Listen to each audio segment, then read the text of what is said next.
the last thing you want is to think, well, I guess things will just fall into place. That's a big red flag. I feel like that's lazy, and I truly believe that it's better not to have an agent at all than to have. Elizabeth Copps is the founding agent of Copps Literary Services, where she brings close to 15 years of experience to the care and management of her authors' careers. She represents a roster of award-winning and best-selling authors, advocating for stories that connects deeply with readers and stand the test of time. In our conversation today, we covered many topics, but some that jumped out to me were some of the things you should be aware of when it comes to querying a literary agent, as well as what you should be thinking about asking agents when you're having your initial meeting with them. Elizabeth also shared her thoughts on traditional publishing, self-publishing, and a hybrid, as well as your responsibility as an author when it comes to marketing, whether you've gone the self-publishing or the traditional publishing route. So I'm excited for you to meet Elizabeth. Let's jump into the interview. Elizabeth, can you please tell me about the turning points in your life that led you to the point of becoming the founding agent for Copps Literary Services? I wish that it was maybe a nicer story, but the short answer is COVID. COVID and a newborn. So the combination of those two, a decade of industry experience by the time 2021 rolled around, basically drove me to open my own agency. I wanted to desperately stay in the publishing industry, but I needed to create a space where I could do the work on my own terms and my own schedule. So that was really the catalyst for everything. So maybe there was a pandemic silver lining for me, at least, which is kind of a weird thing to say, but yeah, that's how it started. That must have been quite a big jump starting your own thing. And I'm curious to know, was there an expectation gap at all? Like, did you think it was going to be one thing? And what was the reality of becoming a founding agent? I love the work. I love that I can be so creatively flexible and nimble, that I don't have to jump through any hoops before I offer representation to a new client. The hard part is the administrative component. So I wear every single hat. I'm the contracts department, I'm the legal department, I'm the financial department. So that part of things can be really challenging, especially from a time management perspective. So I'm still learning and growing, but I love what I do. I hope to do this forever. What are some things that authors get right about agents? And what are some things that authors maybe get completely wrong about I agents? think that authors definitely understand that we're all doing this because we're passionate about it. Like the industry runs on genuine passion and enthusiasm for books and beautiful words. And agents are truly looking to fall in love with projects that they feel like they can champion. I think perhaps what is frequently misunderstood is that agents aren't merely gatekeepers or submission services, but we truly are strategic career partners who negotiate contracts and develop marketing strategies. We manage sub-rights. We serve as essential buffers between authors and publishers long after the initial deal. So the strongest author-agent relationships are those when both parties understand that this is a business that requires mutual trust, clear communication, and aligned expectations. So it's not just about getting that first deal. It's about navigating the complex publishing ecosystem for years to come together. What do you typically look for when it comes to finding somebody that you want to represent? And do you have any tips for debut authors when it comes to picking an agent to represent them? Yes, that's a good question. I would say I look for professional chemistry. Do we enjoy working with one another? Honestly, is a huge question, because even if the author is really talented, if we don't work well together, then it's kind of pointless. And also, do we have shared career goals for the author? Do we have a similar vision for the current manuscript and for the author's longer career trajectory? Compatible communication style is important, and genuine enthusiasm. The business relationship often spans decades. So beyond loving the work, I need to feel like we can navigate the challenges of the industry together as true partners. What tips would you have for an aspiring author when it comes to picking an agent? Ask questions. I mean, this is a relationship that it's not just about partnering with the first person who says yes. And I think that it's really important to make sure that, you will work together, that you're comfortable with the agent's agency agreement. So ask to see a boilerplate, ask to speak to some of their current clients.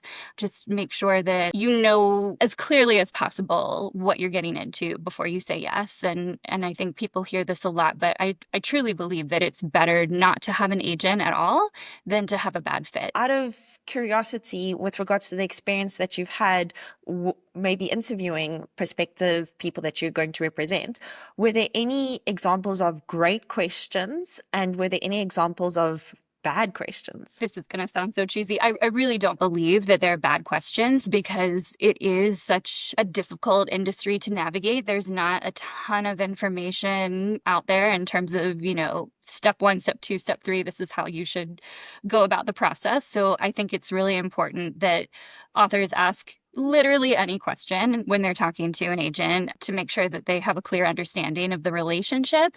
But I think a really good question is sometimes I will be talking to an author who, for example, writes a romance, adult romance, and they'll say, okay, well, I really want to work with you on this project, but what would happen in the future if I wanted to write a picture book? Or what would happen, if I wanted to write a romantasy or something? So I think that those larger career questions of are you going to be the agent for me if I'm not going to pigeonhole myself in this one particular genre are really important. I think it's important to know how an agent feels if you don't want to work with the agent on every single thing you write. So maybe you want to be a hybrid author and maybe, some projects are going to be traditionally published, some are going to be self-published. These are such important questions to have ahead of time so nobody's caught off guard later in the process. And sometimes it just comes up later organically and you don't, you can't foresee the future. But I think it's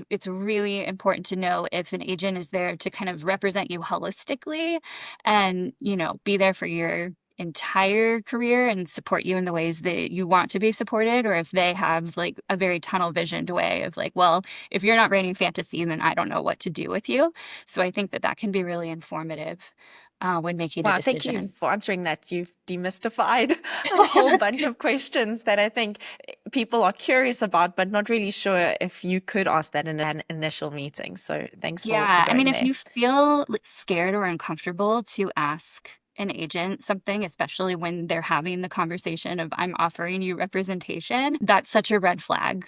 You shouldn't feel intimidated by your representation. Like I said before, it's a partnership. So the last thing you want is to think, well, I guess things will just fall into place. How do you test communication styles? Would you say it's agent dependent? I think it's agent dependent. I try really hard to meet my clients where they are. I have some authors who really love to just send quick voice texts. I love a voice text. I think that you can accomplish so much in that if you just have something really quick to say, but you don't want to get on the phone, or an email feels clunky, that can work beautifully.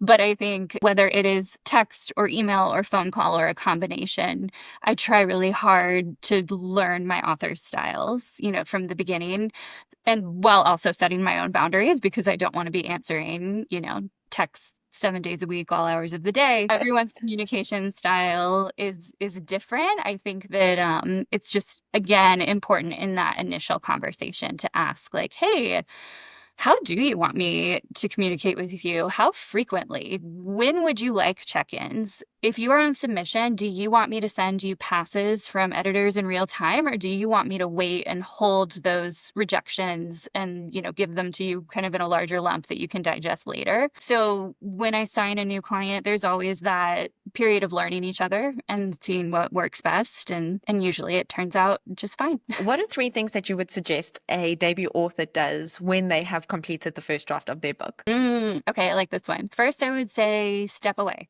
Step away from the project, set it aside for a week or two so you can come back later with fresh eyes. And then I would next examine the manuscript's foundation. So is the pacing effective? Are your characters' motivations clear? Does your story fulfill promises that you made to the reader in the opening chapters? A common mistake I see is authors who focus too much on the line edit when more substantial restructuring, a developmental edit, is needed. Finally, I would read it out loud for flow, and proofing. I think most people actually don't read their work out loud, and I can't recommend that enough. Or you can open it up in Microsoft Word, and there's a feature called immersive reading, and so it will actually read it aloud for you with a voice that it's pretty good. It doesn't sound completely robotic, and it's really nice to be able to hear that line by line. When somebody submits their work to you, what makes a submission stand out? And also, what are some things that you just see debut authors doing wrong when it comes to writing their query letter? So I think that submissions stand out when they combine a very compelling query letter with a punchy elevator pitch, along with market aware writing and a professional presentation. So basically, I look for queries that demonstrate an understanding of the current marketplace while also offering something really fresh. So I love to see a distinctive voice, clear stakes, really intriguing character conflicts. But I do see authors waiting too long in the query letter to get to the elevator pitch. So in that first paragraph, I really want to see your comp titles, your genre, your word count, and that elevator pitch. I need to know what you're selling. I think that successful literary queries demonstrate both literary craftsmanship and commercial awareness. And if you can show me both of those harmonizing together, then that's a pretty easy yes, at least when it comes to looking at more pages. I was doing Shonda Rhimes' masterclass. I don't know if you've seen the Yeah, full yeah. masterclass series. It's a fantastic masterclass. And something she said really resonated with me. She said, authors, or in that case, screenwriters, they are brilliant at putting a story together, but often terrible at pitching. So how do you feel if an author feels like they've got the story together, but they feel so uncomfortable with selling themselves, selling their story, that they maybe turn to outsource somebody writing their query letter, or perhaps even using AI to put it together? I really caution against using AI unless you are using it as a purely administrative tool. So if you're using it for something creative, that's a big red flag. I feel like that's lazy, and also we are seeing creatives getting their work stolen, and an AI just stripping art in really horrible and sort of nightmarish ways. So I would say don't use AI to write your query. I actually freelance quite often on Readsy. I don't know if you're familiar with Readsy, the freelance editing site, but it's really nice. It has publishing professionals from all over the industry who do everything from query critiques, synopsis critiques, developmental editing, proofreading, line editing. And so, yeah, I mean, I've worked with a lot of people on just reforming their queries. Like, and maybe they even have like all the pieces and parts there, but they're in the wrong order.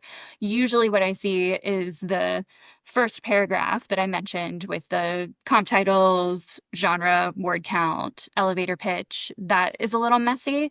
And then the description. It's so hard to strip your manuscript down to the major beats and to make it read like jacket copy on the back of a book. So that's what I'm really good at.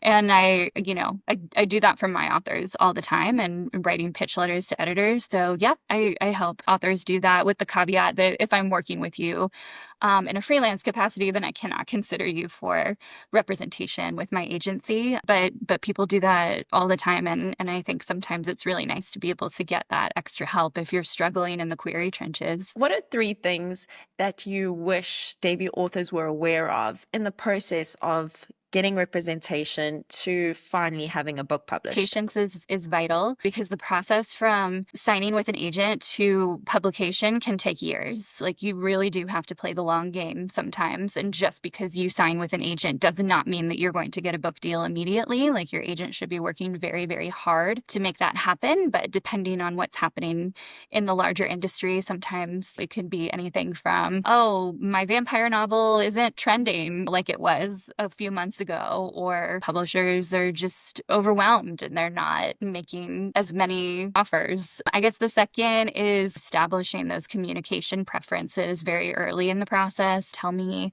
if you want regular check-ins from me, or tell me if you just want to hear from me if there's actual news.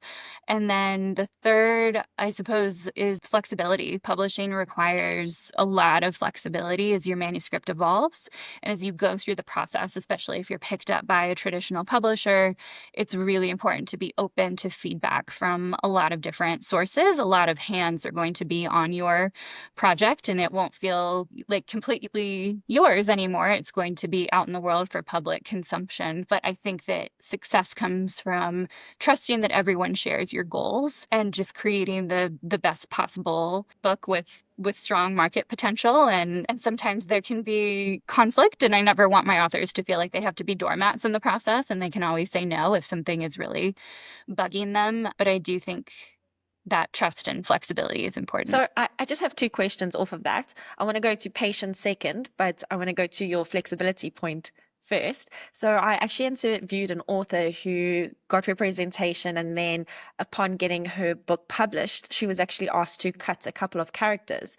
And then I think it was Emily Henry, but I might be wrong, who had her book reading one way in the US and then the same book read differently in the UK.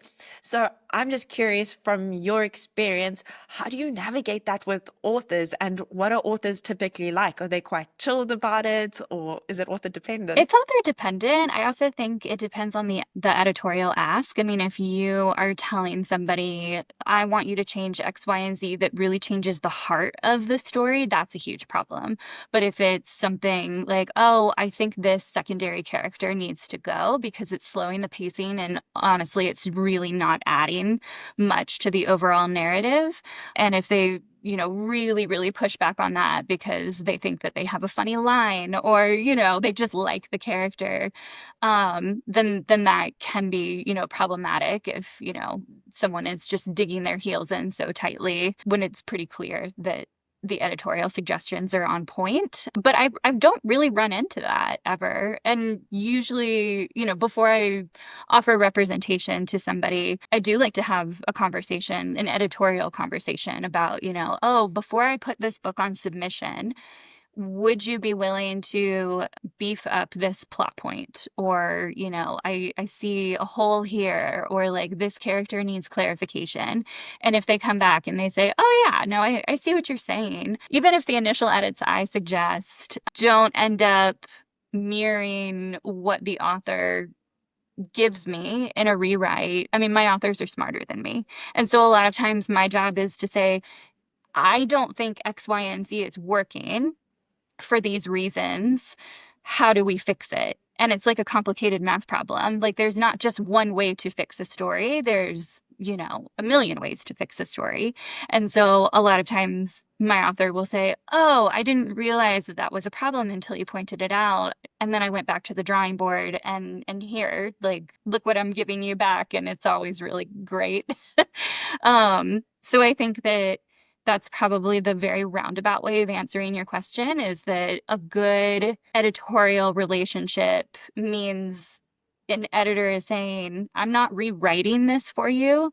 I'm telling you that there's a problem, and we're going to work together to figure out that solution. And usually it's the author saying, okay, here's how I would like to solve it that makes me feel good about the work as a whole. Yeah. On that, would you say that you're an editorial agent? So, I mean, I'm very new to understanding these terms, but it seems like some agents have a real backbone and strength when it comes to being somewhat of an editor for their clients as well. Yeah, I would definitely consider myself to be an editorial agent. I don't want to make anyone crazy and say, we have to have 5 rounds of edits before I'm going to put this on submission to editors. That's crazy, because an editor is always going to have feedback as well. So basically, I'm trying to get a project to the point where I really believe it will stand out in the current marketplace and stand out in an editor's submission pile. The reason I asked is because I love reading the acknowledgements at the end of books. I don't know who any of the people are, but I'm always just curious to see who the author wants to thank. I love it too, yeah. Because you spend so much time, almost in their head and in this world they've created, then you're like, yes, I want to thank whoever you want to thank as well. But I often see that people thank their editors. So I was just curious, where does this editor come from? Is it from the publishing side? Is it their agent? Is it an outsourced editor? Who often is this editor that these authors thank? Oh, yeah, that's a good question. I mean, I think that it can come from either, an outside source, someone, a freelance editor, someone they hired to help them edit the project. Typically, if you're seeing this, from a traditional publisher, a big five publisher, when they think their editor is the editor who is employed by the publisher. So your editor at Simon and Schuster, your editor at whatever imprint at HarperCollins. And then usually if they have an agent, then they'll probably acknowledge the agent separately, not so much in an editorial capacity, but thank you, agent, for brokering this deal or whatever. And then just quickly going back to patience, you said they've got to be patient. I'm Mm. curious, have you found that the people that you work with are constantly working on new ideas, or do you find that people write a book, take a break, and then come back again? I think Emily Henry puts out a book every single year, and I know Beth O'Leary, another author I really love, she also puts out books every single year, and I know it takes about 2 years to get a book published. So I'm assuming like people are constantly working on a book a year. But then there's another author Susan Lewis, who I feel like spits out 7 books a year. And so I'm Yeah. just curious, how does that work? I think it's author dependent and genre dependent. I see a lot of romance writers able to crank out books a bit more quickly. And sometimes that's a combination of, the word count can be a bit slimmer. And also there's a very specific formula. And so once you know the formula, you can kind of plug in different characters and scenarios. And I think sometimes it can be a little quicker to write. So many times you'll see romance writers doing the hybrid model where maybe some books are published traditionally, some are self-published. You see a lot of romance writers who start out self-publishing. And I hope I'm getting this right, but I do think Brynne Weaver, who wrote the Butcher and Blackbird trilogy, is one of those examples who started out independently published and then started getting so successful that she got picked up by Zando's Slow Burn imprint. So now she's traditionally published, and I don't know if she's still hybrid or not, but yeah, I think that the frequency definitely can be genre dependent. And also, what does the author have going on in their personal life? Do they have a demanding day job? Do they have young children? And are they caretakers for elderly parents or, whatever? I have authors who, life has just happened. And so there have been big blocks between published books because the universe intervened. So I think it just really depends on where the author is, how they're feeling, their capabilities, and what the publisher wants from them.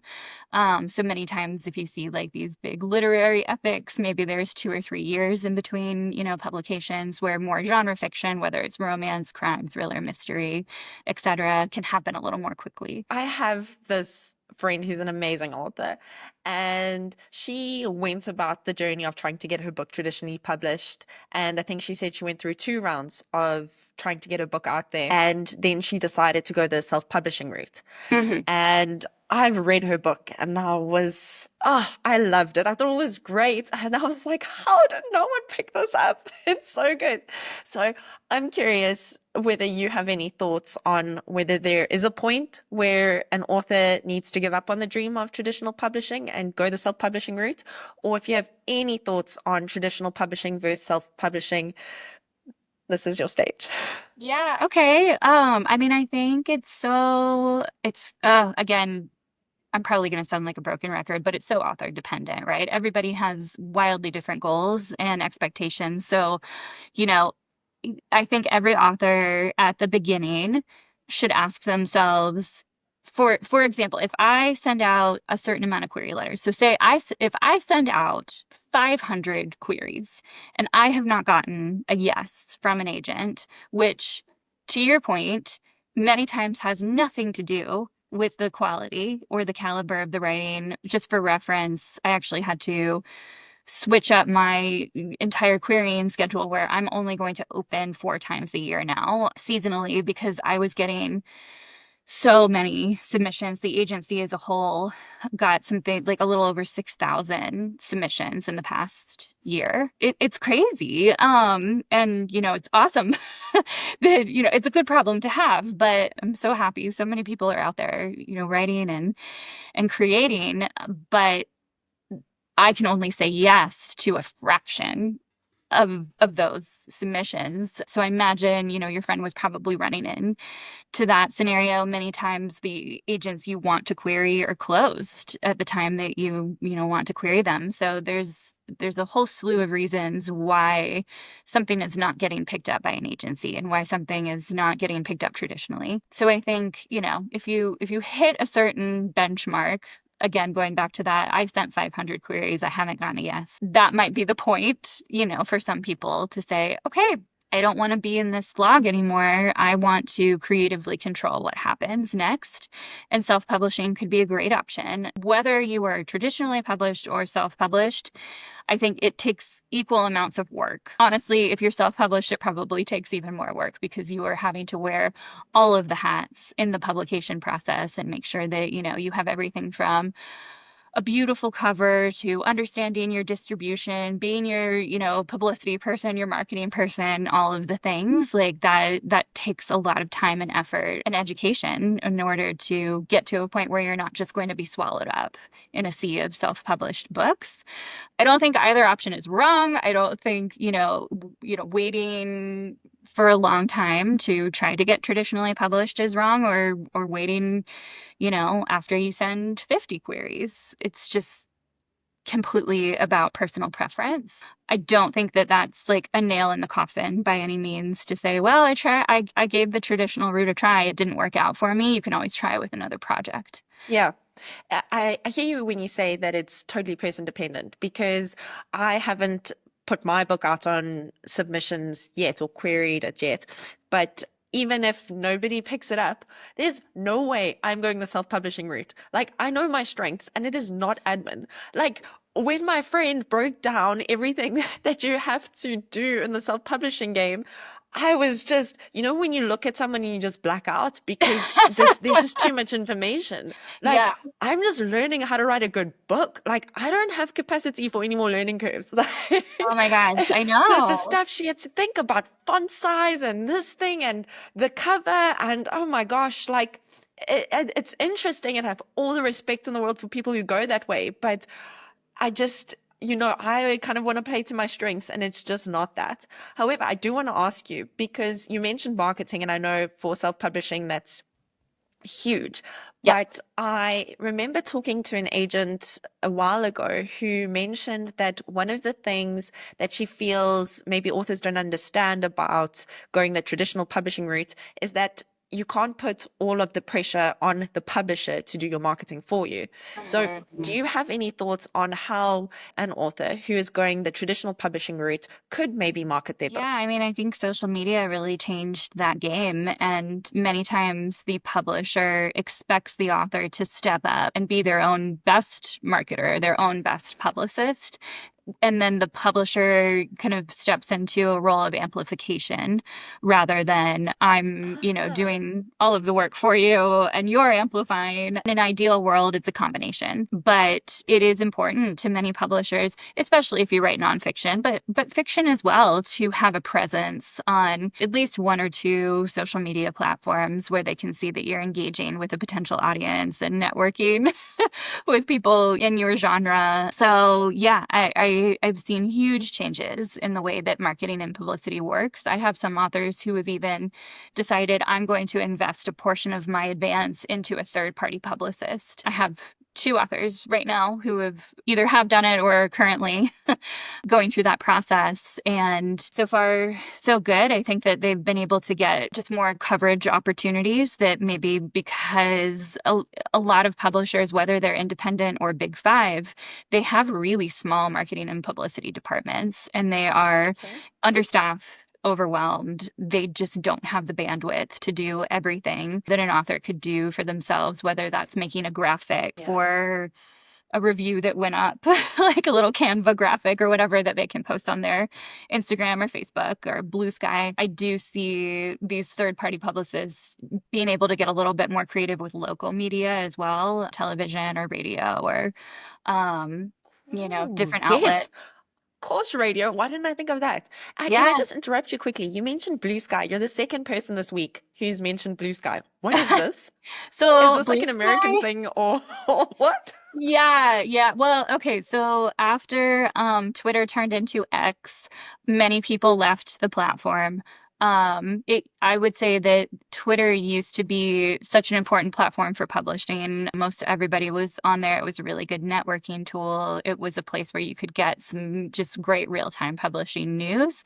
And then the face of it completely changed. It's not what it used to be. So the answer to that for many authors was to move to this other platform called Blue Sky, which has the same. I'm actually not on it myself, if I'm being really honest, and I'm lucky that I can make this choice, but I hate social media. I'm only on Instagram. I can handle Instagram in small doses, but I'm not on any other social media platforms right now. So unless you include LinkedIn. But yeah, Blue Sky is basically the same format as Twitter. Cool. Thanks for explaining that. Yeah. Because I'm like, people are mentioning this and I feel like I should know.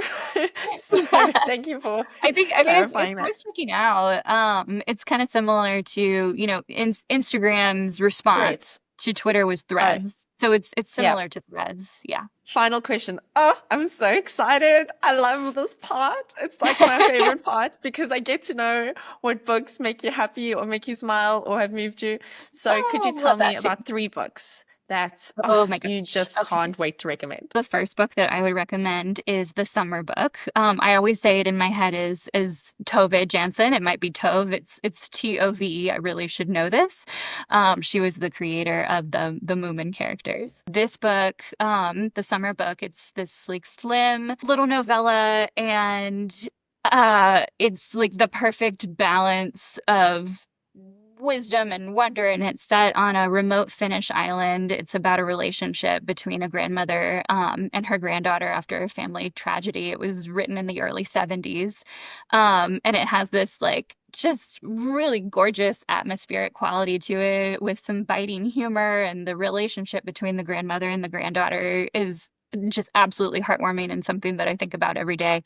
And it was hand sold to me at Beacon Books in Boston. I was talking to one of the booksellers and I was telling her what I was sort of in the mood for, and she plucks this off the shelf and it completely changed my life. So I love a good hand sold book, and I'm just obsessed with this one. So the summer book in a completely different vein. I think I actually mentioned this earlier in our chat, is The Butcher and Blackbird series by Bryn Weaver. I represent a lot of horror and I represent a lot of romance. And so this was just the perfect mix for me. It's very spicy. It's about two serial killers who fall in love and everything that happens after that. But it's just really fun, really sexy, all of the things that I was looking for in that particular moment. I just zoomed through the trilogy. Lucky for me, I started it a little later, so I was able to just like gobble up all three books instead of having to wait. So that was super fun. And then the third one, oh my gosh, I don't know. It's a tie. It's a tie because there are two very different ones. The first one is Financial Feminist by Tori Dunlap. And I just think that it's so important. It's never too late to become more financially literate and take control of your cash. And I think that Tori gives such a great actionable roadmap that doesn't feel like a gimmick. And it's honestly the first finance book that I've tackled that made me feel empowered versus small. So that was really, really important to me. And the second, I just finished it. It was one of the best literary novels I've ever read. It's called Blue Sisters by Coco Mellers. I believe it was chosen for, I think, Jenna's book club pick or something. But it's about four sisters, and it opens where something tragic has happened to somebody, and then the entire novel is kind of like peeling back the layers on that, but it's an exploration of addiction and grief and family and sisterhood, and I can't stop thinking about it. The characters felt so real and realized. I can't believe that they're not just like walking around in the world right now. And it was some of the most gorgeous writing I've ever read. All right. Well, thank you, Elizabeth. Thank you so much for spending your time with me and for demystifying a whole bunch of concepts that I know so many of us have got many questions about. So really appreciate it.